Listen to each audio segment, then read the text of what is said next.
अस्सलामुअलैकुम। Standard 4 subject Hindi, lesson number 9 विश्वासघात।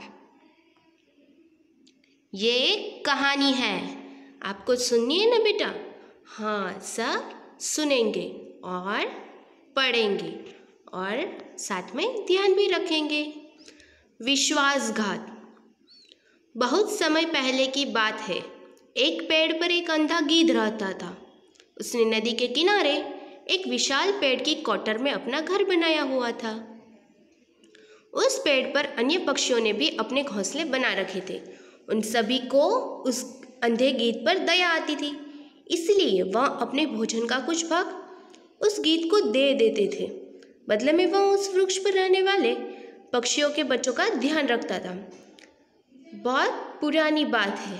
एक पेड़ था, उसके ऊपर अंधा गीध रहता था।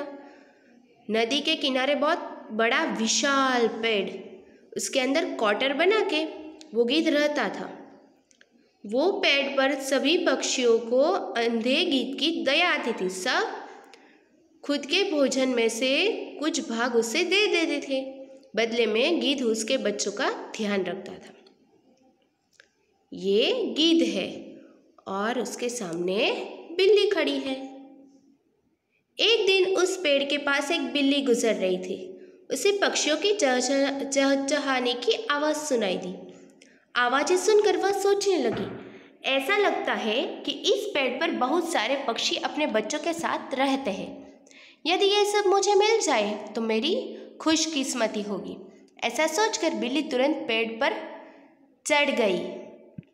पक्षियों के नन्हे बच्चे बिल्ली को पेड़ पर चढ़ते देखकर जोर जोर से चिल्लाने लगे। उनके चिल्लाने की आवाज़ सुनकर अंधा गीध भी सतर्क हो गया। वह अपने क्वार्टर से बाहर आया और बोला, क्या बात है? कौन है वहाँ? गीध अंधा था, उसको दिखाई नहीं दे रहा था। तो बिल्ली आई तो सभी बच्चों ने बहुत आवाज़ करने लगे। सब सतर्क हो गए, मतलब एकदम सब डर गए और गीध सतर्क हो गया और बोला, कौन है बाहर? वहाँ कौन है? क्या बात है? क्या हुआ? ऐसा पूछने लगा। बिल्ली आके पूछेगी। गीध को इधर उधर देख बिल्ली तुरंत समझ गई कि यह गीध अंधा है।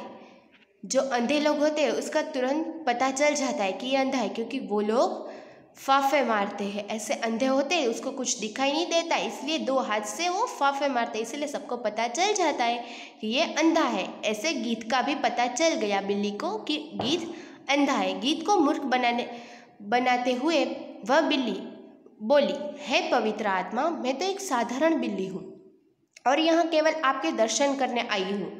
बिल्ली तो मेरे लिए एक बड़ा खतरा और परेशानी है। क्या बोला?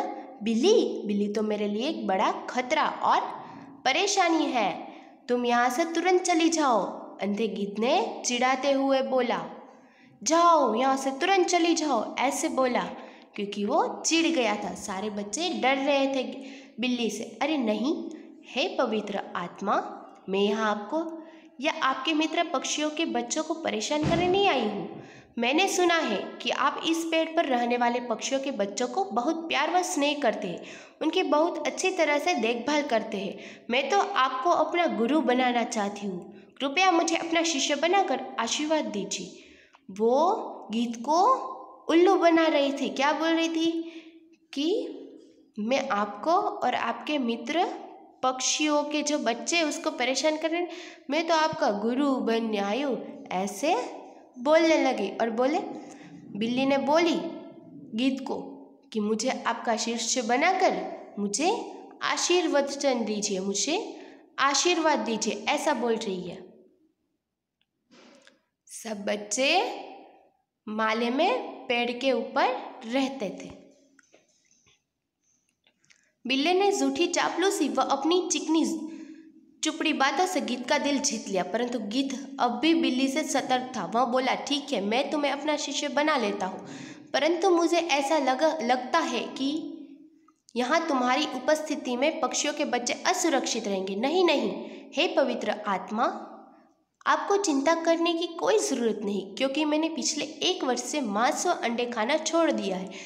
बिल्ली झूठी झूठी बातें करती और गीत को उसकी बातों में ले लिया था। तो भी गीत थोड़ा होशियार था उसकी बातों से। वो तो भी उससे बोला कि मुझे ऐसा लगता है कि तुम्हारी उपस्थिति में पक्षियों के बच्चे असुरक्षित रहेंगे।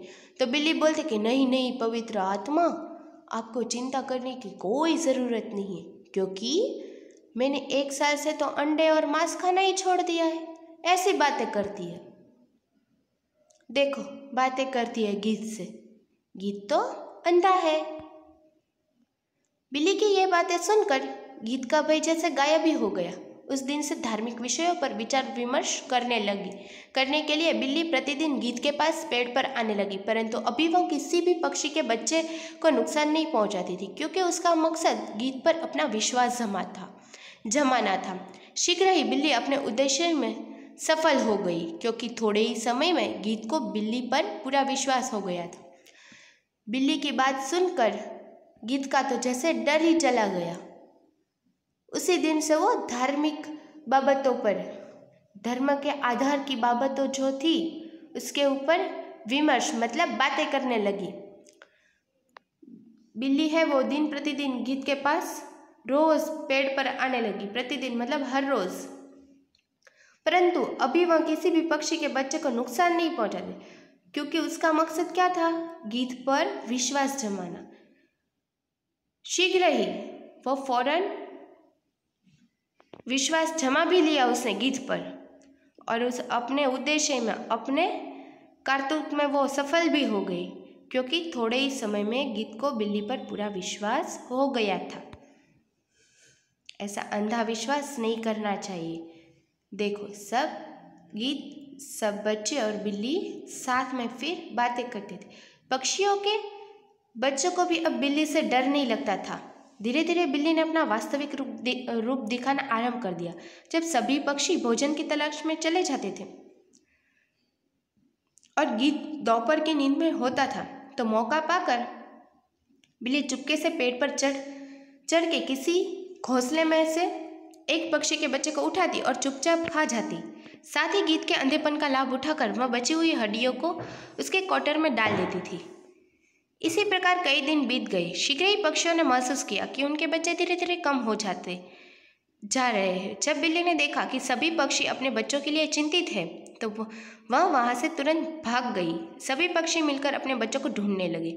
बच्चों को कहीं न ढूंढ पाने पर चिंतित पक्षी मिलकर अंधे गीत के पास पूछताछ करने के लिए पहुंचे।